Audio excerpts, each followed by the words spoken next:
I've enjoyed asking every homeowner, what's the maintenance that you do? So you've had 9 years to have this. Yep. What maintenance have you done to make this look beautiful and stellar like it is? A little bit of Sharpie now and again, and my all-purpose cleaner. There's no sealing, there's no buffing, there's nothing like that.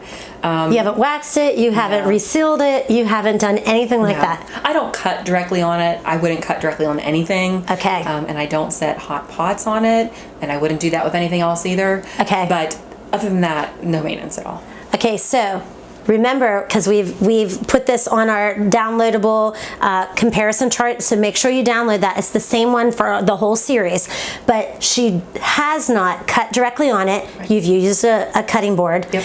And she's not done anything hot from the stove straight onto the laminate, because it probably would melt or at least scuff or bubble or something if you did that. So why do that when you can make this look as beautiful it does with a quick, simple hot pad? Yeah. So something good to remember, that if maintenance, I mean, talk about maintenance free. It really is. I mean, for less than $500, you have this kitchen looking beautiful like year round. So that's pretty awesome. So if that is something that's important to you, consider laminate.